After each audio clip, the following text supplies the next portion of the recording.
Hello. Hello.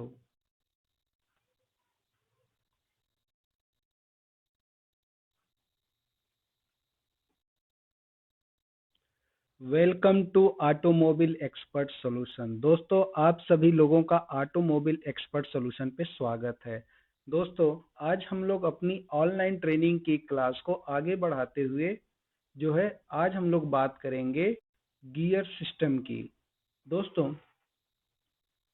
अगर आपको online training करनी है तो आप चैनल को सब्सक्राइब कर लो, जिसपे आपको यूट्यूब पे डेली बेसिस पे आपको रात को 8 बजे ऑटोमोबाइल से रिलेटेड जो हमारा टू व्हीलर सेगमेंट है, कुछ ना कुछ उसके बारे में बताया और समझाया जाता है। क्योंकि इस समय हमारी पूरी ऑटोमोबाइल की एक सीरीज चल रही है, बेसिक ऑटोमोबाइल का, जिसका आज कम से कम 13-14वां लेक्चर है, जिसको आप प्रीवियस वीडियो में जाके भी देख सकते हैं।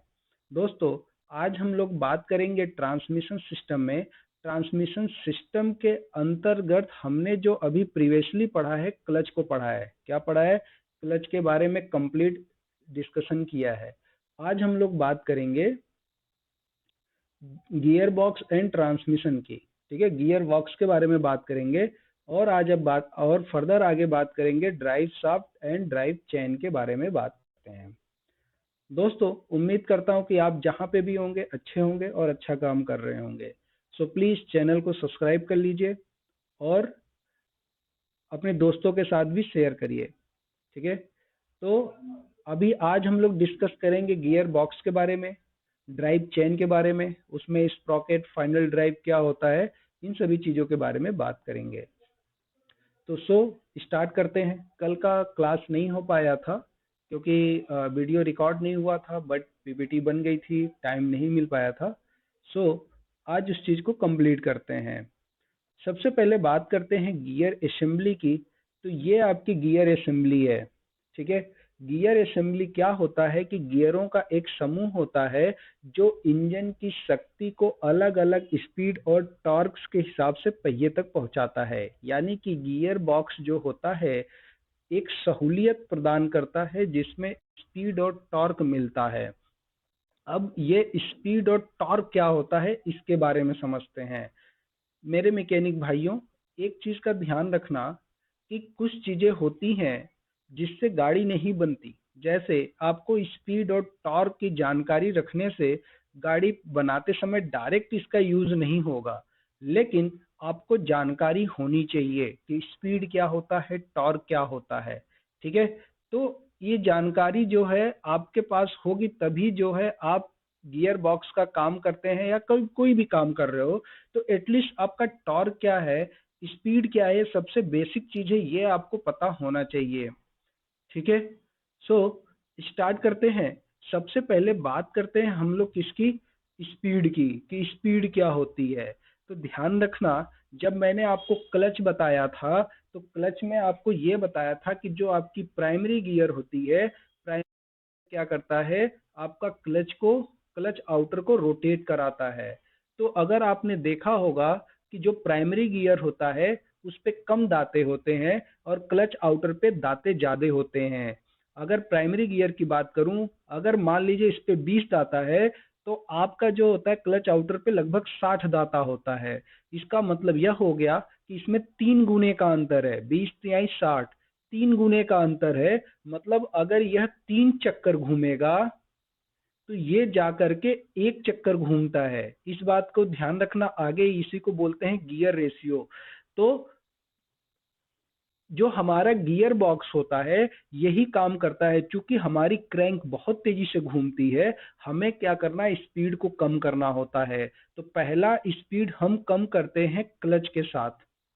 ठीक है, तो इसको बोलते हैं प्राइमरी रिडक्शन। दूसरा स्पीड को हम कम करते हैं जब आप पहले दूसरे तीसरे गियर में जाते हो, तो यहाँ पे भी स्पीड को कम किया जाता है। ठीक है, तो इसको स्पीड कंट्रोल करना कहते हैं। दूसरा आता है हमारा टॉर्क को इंक्रीज करना या डिक्रीज करना। ठीक है, याद रखना, गियर बॉक्स में एक चीज होता है कि हम गियर बॉक्स से टॉर्क को कंट्रोल कर सकते हैं। कहने टॉर्क का मतलब अगर हम अपनी देसी भाषा में बात करें, ताकत से समझते हैं। ताकत का मतलब कि कि जब आप एक नंबर में गाड़ी उठाते, मान लो एक आपके पास गाड़ी है, उस पे 3 लोग 4 लोग बैठे हैं, अगर मैं आपसे बोलूं कि आप फोर्थ नंबर में गाड़ी को उठाओ, क्या ये संभव है? नहीं है, क्योंकि फोर्थ नंबर में आपको स्पीड मिलता है। क्या मिलता है? स्पीड मिलता है। जबकि आपको अगर 3 से 4 लोग गाड़ी बैठे हैं तो आपको ज्यादा ताकत की जरूरत पड़ेगी, तो आप एक नंबर में गाड़ी को उठाते हो। एक नंबर में आपको ताकत ज्यादा मिलती है और 4 नंबर में स्पीड ज्यादा मिलता है। इस बात का आप ध्यान रखें। इसका यूज किया जाता है कई जगहों पर, इवन तो हम अपने जनरल लाइफ में भी यूज करते हैं। ठीक है। अगर हम बात करें, मान लो कि एक कोई गाड़ी है 100 सीसी का, उस पे 4 जना बैठ गए, अब वो गाड़ी एक नंबर में भी नहीं उठ रही है, तो हमें एक्स्ट्रा ताकत चाहिए होती है। हम दो एक एक बंदा पीछे से धक्का मार देता है, एक बार गाड़ी चल गई तो वो फिर चलती रहती है। बट इनिशियली गाड़ी को उठाने के लिए आपको टॉर्क चाहिए, जो आपको एक नंबर में मिलता है। ठीक है। तो इस बात का आपको क्या रखना है, ध्यान रखना है कि टॉर्क क्या होता है। तो टॉर्क जो होता है आपका, आप ताकत से समझ सकते हैं, जो आपको एक नंबर में मिलता है, जो गाड़ी को मूवमेंट देने के लिए जरूरी होता है। स्मूथ पावर ट्रांसमिशन, तो जो गियर बॉक्स होता है, अच्छा एक चीज ध्यान रखना, पावर वही होता है जो इंजन का पावर होता है ना। मान लो आपका इंजन 10 किलोवाट का पावर पैदा कर रहा है ना, तो ये 10 ही किलोवाट रहेगा। अब आप चाहे इसे स्पीड में कन्वर्ट कर लो, चाहे आपको टॉर्क में कन्वर्ट कर लो, तो ये दोनों एक दूसरे के ना उल्टा चलते हैं। जिस गाड़ी में स्पीड कम रहता है वहां पे ताकत ज्यादा होती है, जिसमें ताकत कम होती है उसमें स्पीड ज्यादा होता है। ये उल्टा चलते हैं। ठीक है।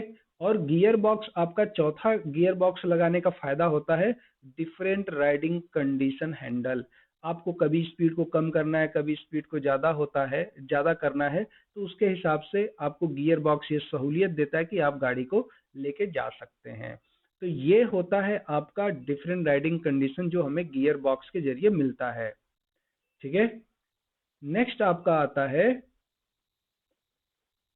जैसे यहाँ पे एग्जांपल लिखा है कि फर्स्ट गियर में आपको हाई टॉर्क मिलता है और टॉप गियर में आपको क्या मिलता है, हाई स्पीड मिलता है। ये चीज आपको बता रहा है। तो एक बार फिर से समझिएगा इसको। गियर बॉक्स का उद्देश्य होता है कि स्पीड को कंट्रोल करना, टॉर्क को बढ़ाना और स्मूथ पावर ट्रांसमिशन करना, और अलग अलग टाइप की राइडिंग यानी गाड़ी को चलाने में हेल्प करना, जिसमें एक नंबर पे आपको हाई टॉर्क मिलता है यानी ताकत मिलती है, और टॉप स्पीड में आपको स्पीड मिलता है। ठीक है। टॉप गियर में। ठीक है।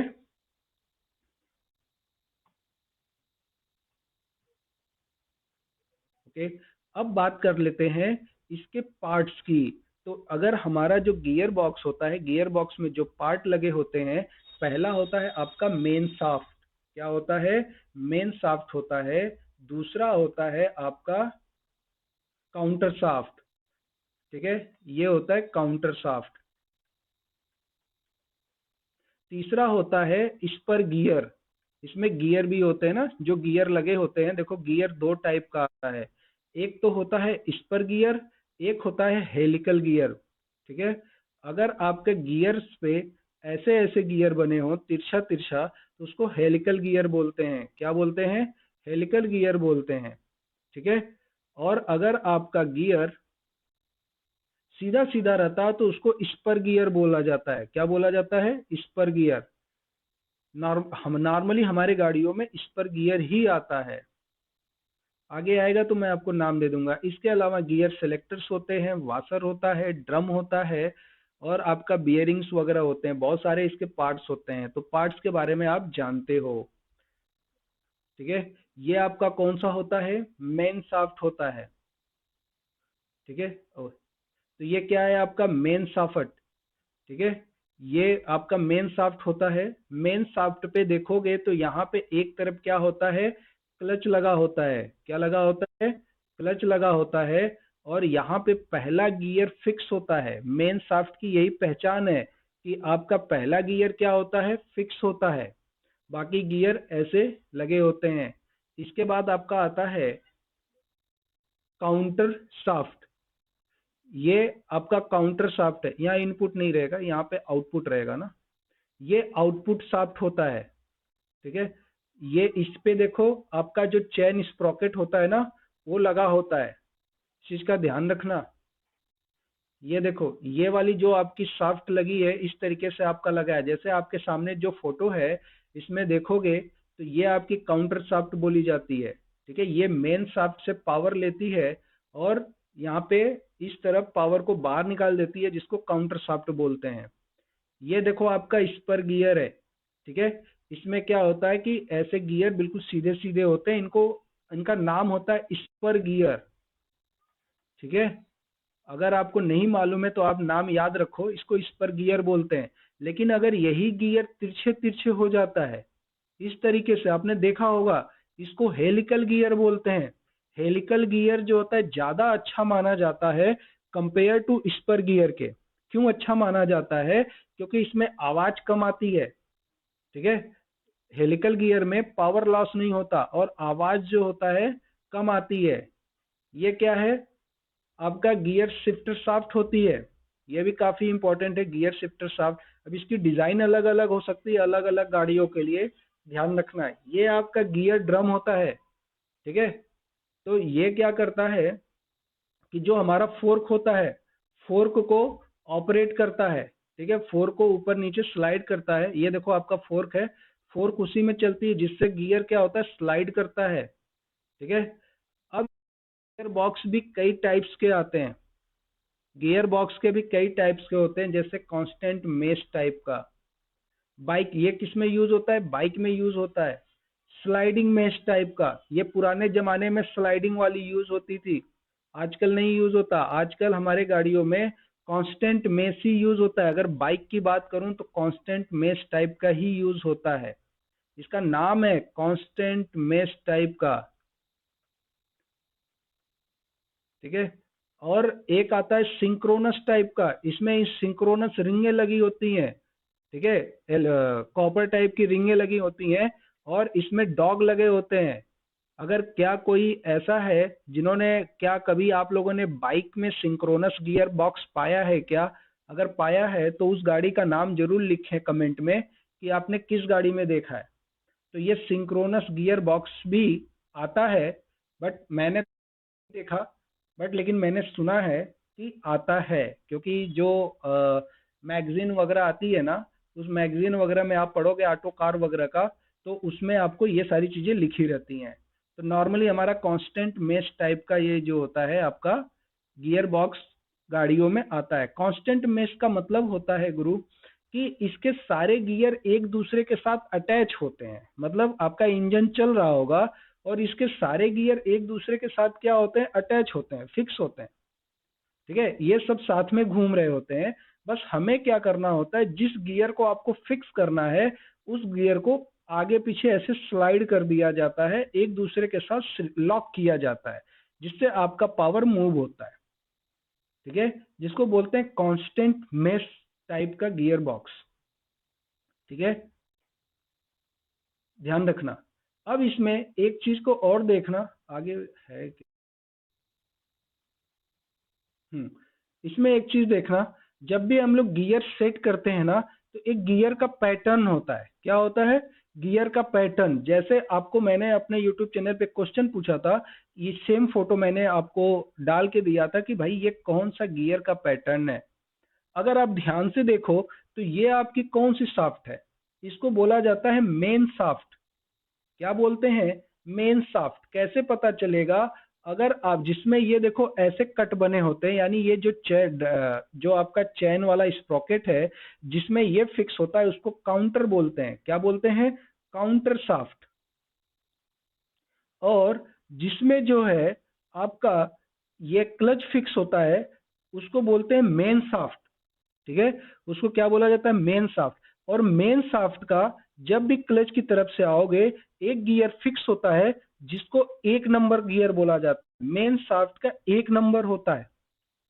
उसके बाद हम देखते हैं कि इसमें इससे एक नंबर से बड़ा गियर कौन है। अगर आप ये फोटो ध्यान से देखो तो एक, अगर मैं ऐसे एक लाइन खींचूं, तो एक नंबर से बड़ा गियर कौन सा है?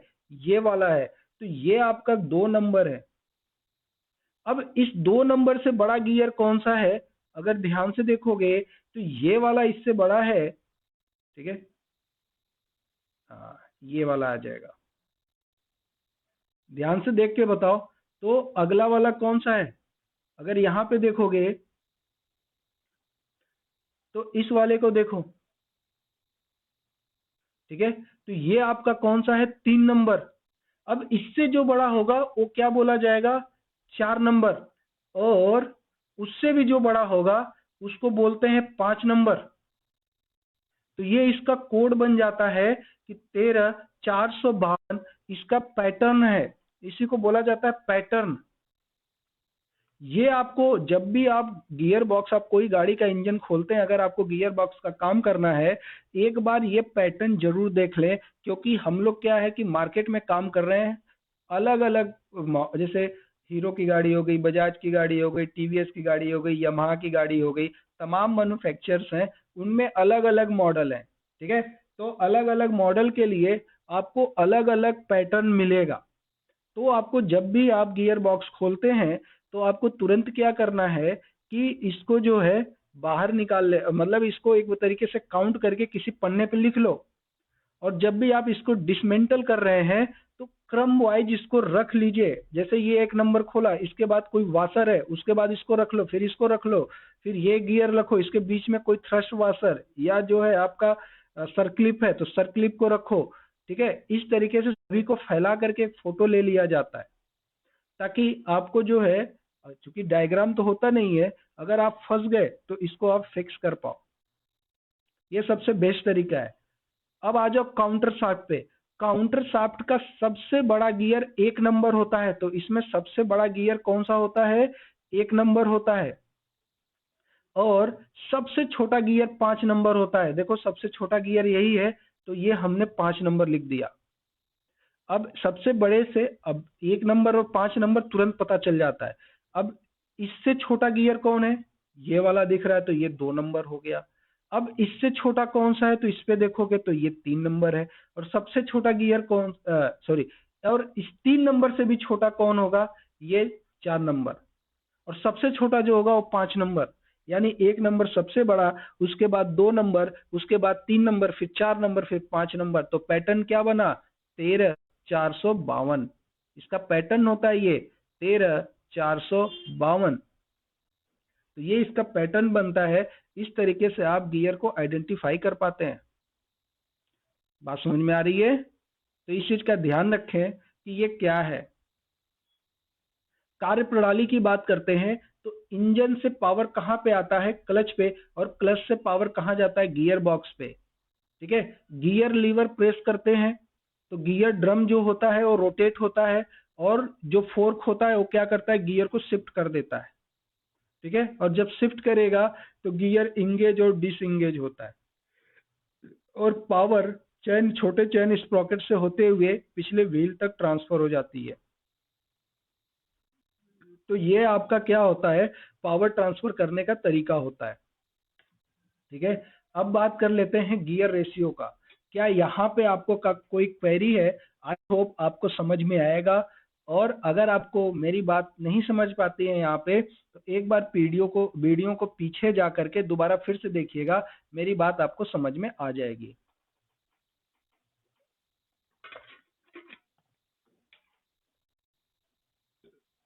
ओके, अब बात कर लेते हैं गियर अनुपात की। देखो, गाड़ी बनाते समय इसका यूज होता है, इस चीज को आप ध्यान से समझो। लो gear high torque and low speed, already मैं बता चुका हूं। High gear high low torque और हाई स्पीड। टॉर्क और स्पीड जो उल्टा चलते हैं। जब टॉर्क कम रहेगा तो आपको स्पीड ज्यादा मिलेगा, जब टॉर्क ज्यादा होगा तो स्पीड आपकी कम हो जाएगी। अब ध्यान से समझना, यहाँ पे एक गियर है छोटा सा और यहाँ पे एक गियर है बड़ा सा। अगर मान लो इस पे 15 दाता है और इस पे जो है 60 दाता है, तो इनका गियर रेशियो क्या होगा? ठीक है, मैं मान लेता हूं कि पावर इसमें है, छोटे गियर से बड़ा गियर चल रहा है, तो आपको 60 ऊपर लिखना है और 15 नीचे लिखना है। तो ये आपका गियर रेशियो आएगा 4 का। यानी कि अगर ये 4 चक्कर मारेगा तो ये 1 चक्कर मारेगा। अगर ये उल्टा कर दोगे तो इसमें अगर पावर है, ये वाला इसको घुमा रहा है, तो इसका एक चक्कर इसका 4 चक्कर हो जाएगा। जाहिर सी बात है, आप इसको फील कर पा रहे होगे। इसका एक चक्कर इसका 4 चक्कर हो जाएगा, और अगर उल्टा होगा तो इसका 4 चक्कर बराबर इसका एक चक्कर। तो नॉर्मली अपने गाड़ियों में हम लोग स्पीड को कम करते हैं, लेकिन जिस गियर बॉक्स में पांचवा और छठा गियर होता है, उसमें स्पीड को बढ़ाया जाता है। उसमें मेन शाफ्ट पे बड़ा गियर और काउंटर शाफ्ट पे छोटा गियर यूज किया जाता है, जिससे गाड़ी का स्पीड बढ़ सके। बट ये स्पीड वाली गाड़ियों में होता है। और ये जो गियर आपको दिखाई दे रहा है, इसको स्पर गियर बोलते हैं, ध्यान रखना। अब बात करते हैं गियर में प्रॉब्लम क्या क्या आती है, जिसका आप लोग इंतजार करते हो कि हाँ सर ये सब तो थ्योरी हो गई, गाड़ी में प्रॉब्लम क्या आती है। तो गाड़ी में प्रॉब्लम आती है गियर स्लिपिंग का, ठीक है, गियर स्लिप कर रहा है। दूसरा प्रॉब्लम आती है गियर हार्ड शिफ्टिंग हो रही है, शिफ्टिंग हार्ड हो रही है। तीसरा आ रहा है गियर से नॉइस आ रहा है, आवाज कर रही है गियर, और गियर इंगेज और डिसंगेज नहीं हो रहा है। ये सारी प्रॉब्लम्स होती है। तो चलो एक एक प्रॉब्लम के बारे में इसको डिटेल्स में पढ़ते हैं। बात करते हैं गियर प्रॉब्लम की। अगर आपका गियर अपने आप निकल जा रहा है, आपने गियर लगाया, 1 नंबर छूट के अलग हो गया, 3 नंबर लगाया छूट के अलग हो जा रहा है, यानी गियर स्लिप कर रहा है, तो कमेंट करिए। अगर गियर अपने आप बाहर आ जा रहा है तो क्या प्रॉब्लम होगी। आपने गियर लगाया, लगा, उसके बाद फिर अलग हो जाता है, तो क्या प्रॉब्लम होगी, कमेंट करिए। एक बार जरूर लिखिए क्या प्रॉब्लम होगी।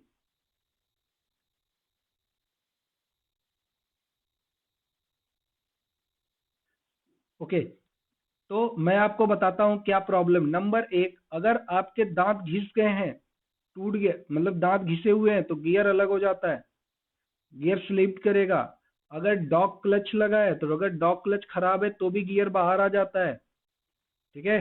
अगर गियर शिफ्टर फोर्क मुड़ गया, खराब है, उसमें प्ले है, तो उस कंडीशन में भी ये केस आता है।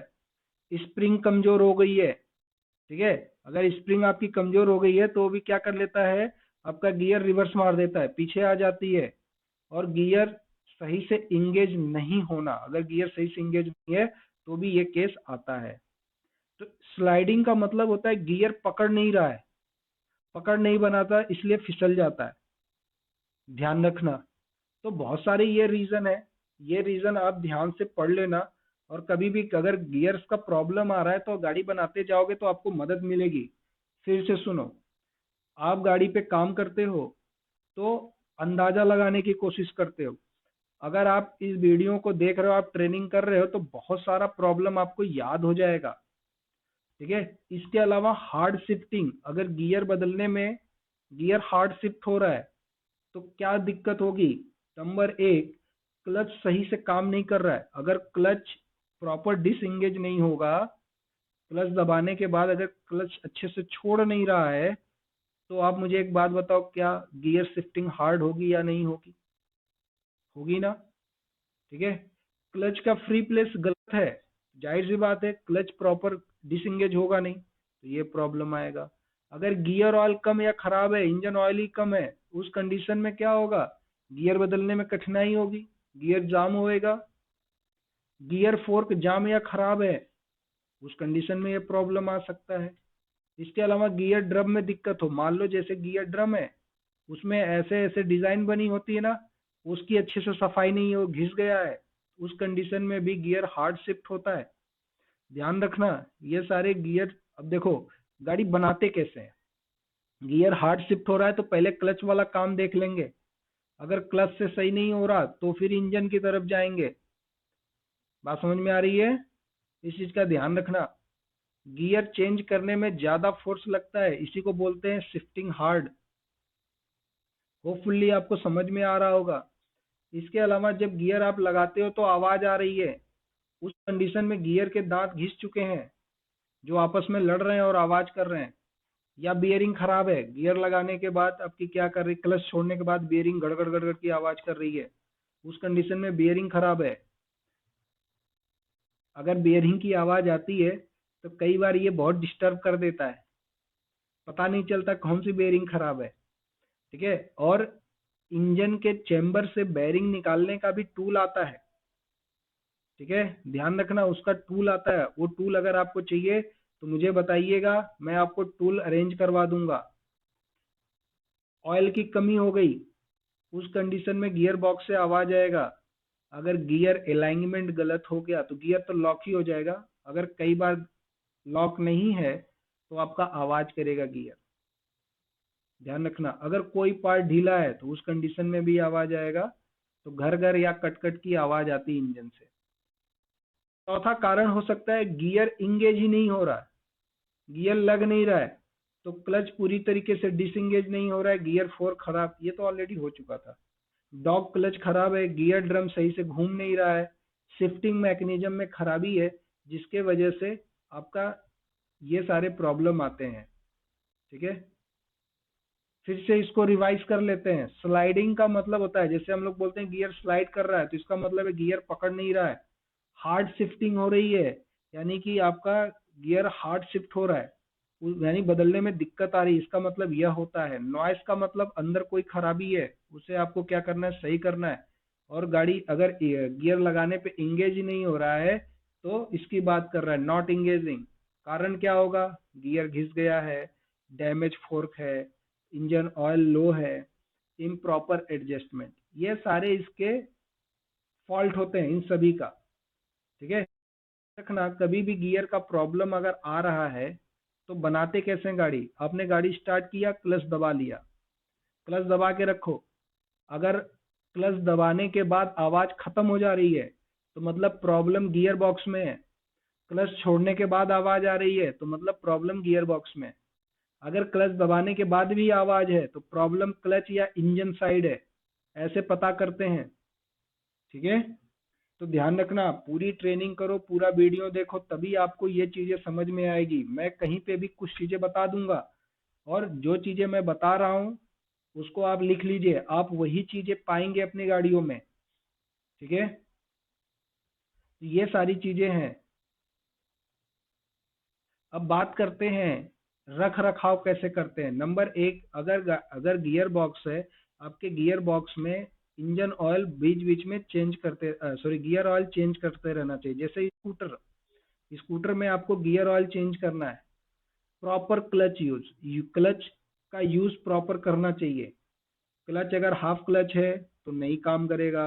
अगर क्लच में फ्री प्ले नहीं है तो उसे आप सिर्फ सही करें। फ्री प्ले कितना होता है क्लच का, 10 से 20 mm, ये अंदाजा आपको लगाने आना चाहिए। एक उंगली का जो पोर होता है उससे थोड़ा सा कम होता है, इतना फ्री प्ले रखते हैं उसके लीवर में। अवॉइडिंग फोर्स शिफ्टिंग, अगर गाड़ी हार्ड शिफ्टिंग कर रही है तो उसको अवॉइड करना चाहिए। ठीक है, इसके अलावा बहुत सारे लोग गाड़ी चलाते हैं, क्लच पूरा नहीं दबाया और शिफ्टिंग कर देते हैं। उस कंडीशन में क्या होता है, आपका जाहिर सी बात है फोर्क खराब होगा, गियर शिफ्टर खराब होगा, कटेगा, और ये प्रॉब्लम करेगा। और टाइम टू टाइम इंस्पेक्ट करना है। तो ये इसके प्रॉब्लम है। और एक चीज एक बार और आपको मैं इसको रिवाइज करा देता हूँ, आपको मजा आ जाएगा। ठीक है, जो प्रॉब्लम्स है ना, एक बार और देखो। ठीक है, प्रॉब्लम क्या है, अगर गियर क्या है अपने आप निकल जा रहा है, उस कंडीशन में आपका दांत घिसे हुए हैं, डॉग क्लच खराब होगा, गियर शिफ्टर फोर क्या है, मुड़ा हुआ है, स्प्रिंग कमजोर है, गियर सही से इंगेज नहीं हो रहा है, ये सारे प्रॉब्लम्स आते हैं। अगर गियर शिफ्टिंग हार्ड है तो आपका क्लच सही से काम नहीं कर रहा है, क्लच का फ्री प्ले बनाएंगे। गियर ऑयल अगर कम है पीछे तो उसको आप सही करेंगे। गियर फोर्क जाम है या खराब है, जाहिर सी बात है अगर फोर्क जाम है या खराब है तो ये दिक्कत आएगा।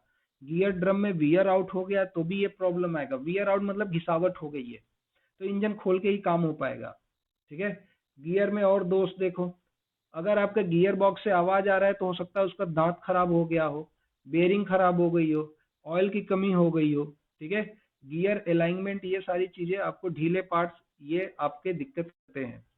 इसके अलावा गियर नहीं लग रहा है तो क्लच का प्रॉब्लम हो सकता है, गियर फोर्क खराब हो सकता है, डॉग क्लच खराब हो सकता है, यानी कि यही चीजें बार बार घूम के आ रही हैं। तो जितनी चीजें बताया हूँ उन्हें आप जो है एक बार दो बार अपने कॉपी पे लिखें और याद करें।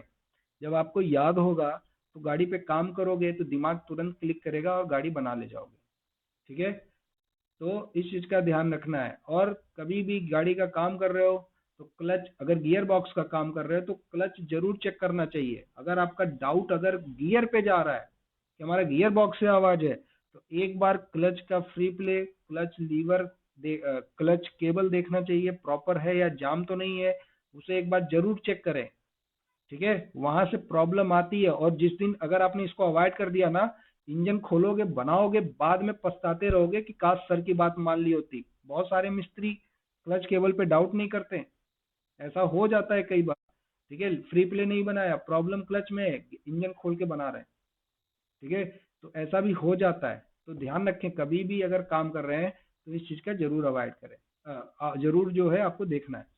अब सेफ्टी की बात करूं अगर, तो सेफ्टी में स्मूथ गियर शिफ्टिंग होनी चाहिए, हाफ क्लच आपको अवॉइड करना है, प्रॉपर राइडिंग हैबिट होनी चाहिए। कस्टमर को भी बताना चाहिए कि हाफ क्लच लेके मत चलाओ। ठीक है, तो ये सब कुछ था गियर के बारे में। अब गियर में एक चीज और बताता हूँ, ध्यान दो। अगर आप गियर बांध रहे हो, गियर बना रहे हो, तो एक आता है मॉली ग्रीस आती है। क्या आती है? Moly grease. ठीक है, मॉली ग्रीस जो होता है, जो फ्री गियर होते हैं, ऐसे घुमाने पे जो है ऐसे नाचना स्टार्ट कर देते हैं शाफ्ट पे। जब भी उसको आप फिट कर रहे हो ना, उसके नीचे जो बुश लगा होता है, बुश के नीचे और इस पर गियर्स पे, जो ये गियर है इसके अंदर अंदर मॉली ग्रीस लगाना चाहिए। लगा करके ही पैक करो। ये मॉली ग्रीस बहुत लंबे समय तक चलती है और क्वालिटी आती है इसमें। ठीक है, अगर आपका पार्ट्स ओरिजिनल नहीं है, लोकल है, तो भी अगर इसको लगाओगे तो इससे लाइफ बढ़ जाती है इंजन की। ठीक है, यानी कि जो उस पार्ट पे लगाओगे ना, उस पार्ट की लाइफ बढ़ेगी।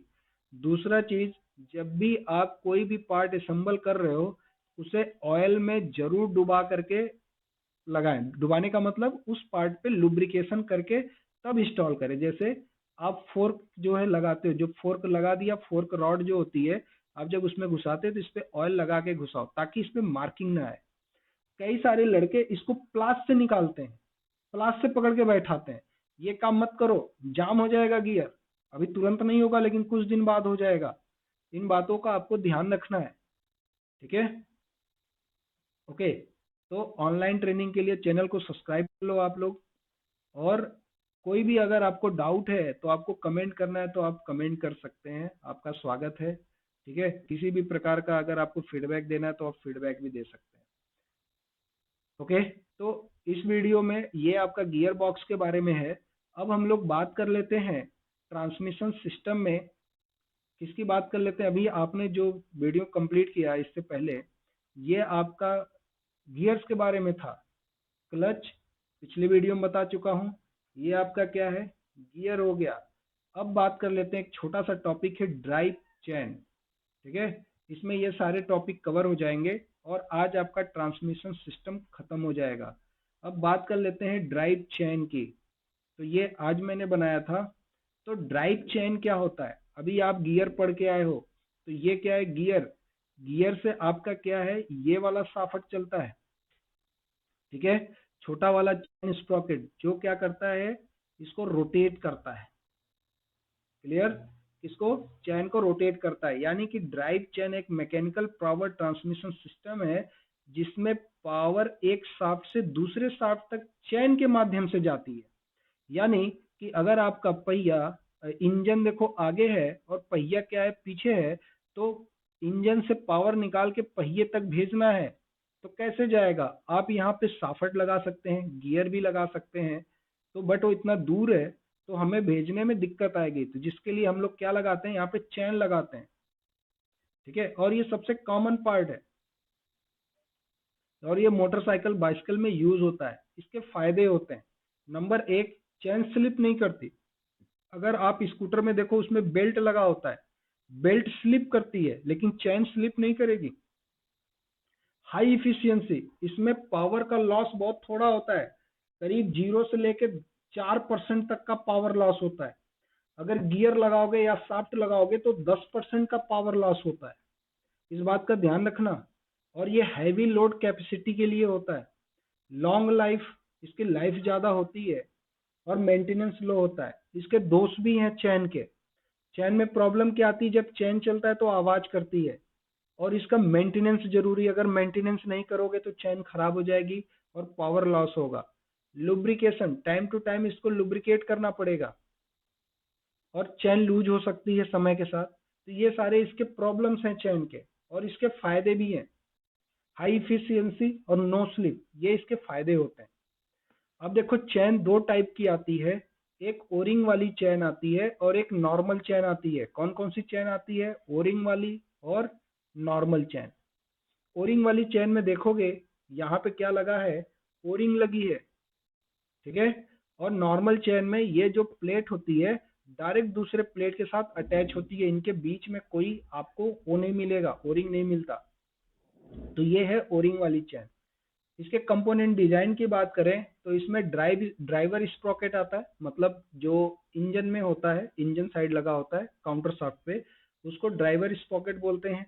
जो बड़ा वाला होता है उसको ड्रिवेन बोलते हैं। इनर चैन लिंक लगा होता है, आउटर चैन लिंक लगा होता है, पिन लगा होता है, स्पॉकेट कैरियर, ये सभी लगे होते हैं। ये देखो ड्राइवर स्पॉकेट है, छोटा सा लगा हुआ है। ये आपका ड्रिवेन स्पॉकेट जो पीछे पीछे साइड लगा होता है, इसको बोला जाता है ड्राइवर एंड ड्रिवेन।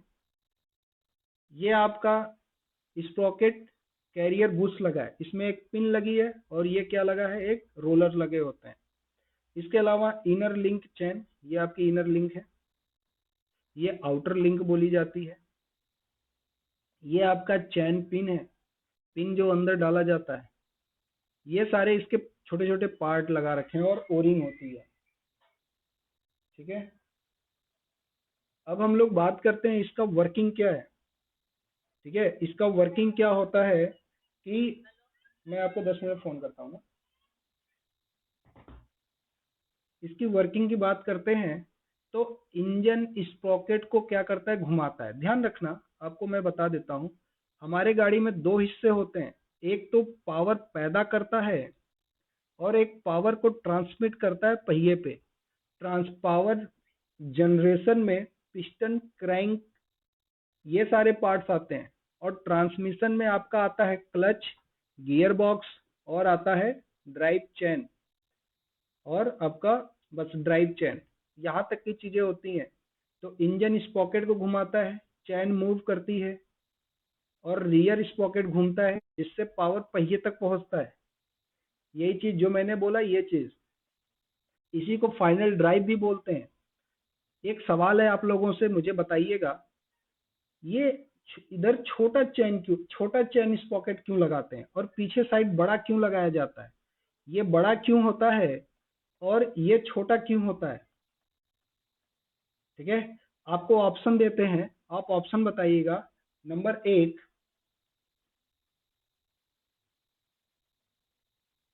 व्हील, पहिए की स्पीड को कम करने के लिए, पहिया की स्पीड कम करने के लिए। वैसे तो पहला ही ऑप्शन आपका सही है, पहिया की स्पीड क्या करता है, कम करने के लिए, इसीलिए इसको छोटा लगाया जाता है, इसको बड़ा लगाया जाता है, ठीक है। एक्चुअली मेरे पास ऑप्शन है नहीं, तो अभी क्या है कि बिल्कुल सिंपल है, कई बार मैंने बता रखा है। तो ये छोटा चेन स्पॉकेट लगा होता है, ये बड़ा, ताकि पहिए की स्पीड को कम किया जा सके। इसी को फाइनल ड्राइव भी बोलते हैं, ठीक है। अब चैन में भी फेल्योर आते हैं। चैन में क्या फेल्योर आएगा कि आपका जो चैन है, ठीक है, ये आपका पुअर सिलेक्शन, आपने गलत चैन डाल दिया, 200 सीसी में कोई और पतली चेन डाल दी, छोटी चेन डाल दी, या खराब चेन डाल दी, तो आपका क्या हो जाएगा, चेन टूट जाता है। ओवरलोड है गाड़ी पे तो भी चेन टूट जाता है, समय के साथ टूट जाती है चेन यूज करते करते। इसके अलावा रोलर बुश जो होते हैं वो भी खराब होते हैं, जिससे चेन बढ़ती जाती है, लास्ट में वो हम लोग निकाल देते हैं। इसके अलावा जो एक सबसे मेजर चीज है ना, मिस अलाइनमेंट। अगर आपने चेन को मिस अलाइन कर रखा है तो उस कंडीशन में भी आपका ये प्रॉब्लम क्रिएट करता है।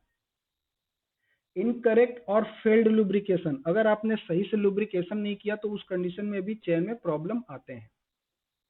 अब क्या क्या प्रॉब्लम आएगा, चैन लूज है या टाइट है, आपका स्प्रोकेट घिस गया है, चैन आवाज कर रही है, चैन जंप कर रही है, ये सारे इसके प्रॉब्लम आते हैं।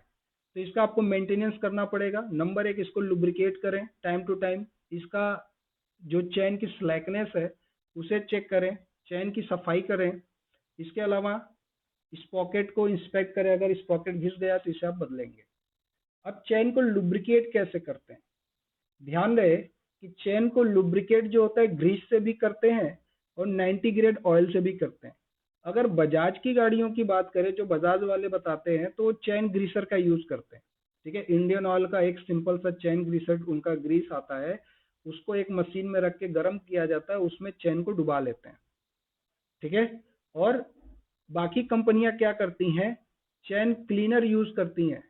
आप भी चेन क्लीनर यूज करो, और क्लीनर ले लो, और क्या ले लो, लुब्रिकेटर।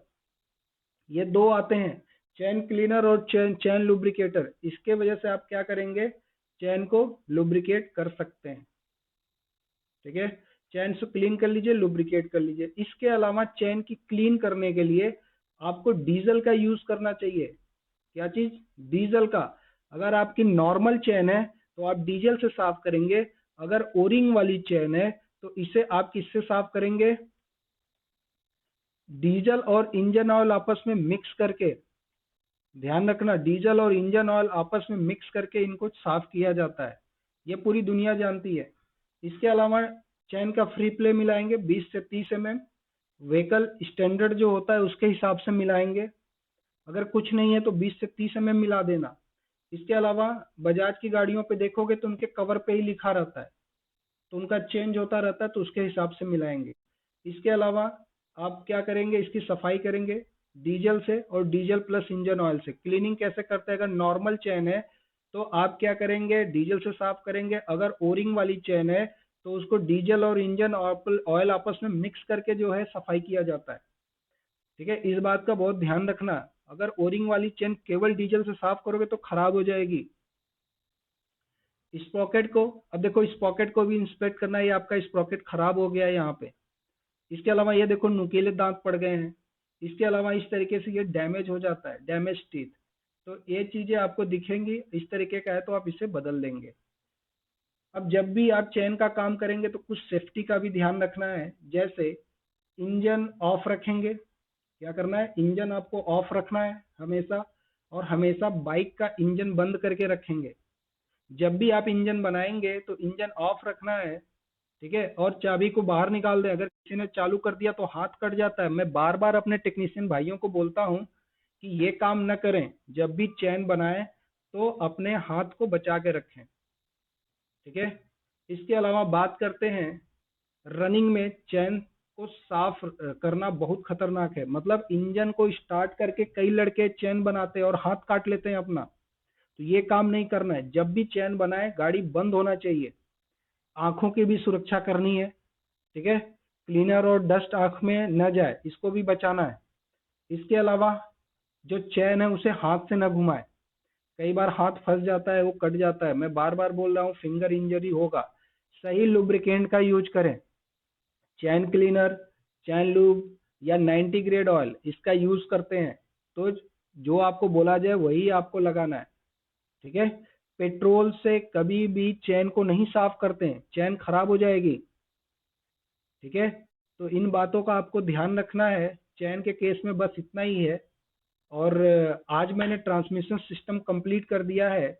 अगर आपका कोई डाउट है तो आप मुझे जरूर कमेंट करिएगा। मैं अपनी डायरी मेंटेन कर रहा हूँ, जब भी अगला क्लास आएगी तो उस पे जो है मैं आपका ये जो भी डाउट है उसे मैं ऐड कर लूँगा। ठीक है, ओके, आप लोग का बहुत बहुत धन्यवाद। Thank you.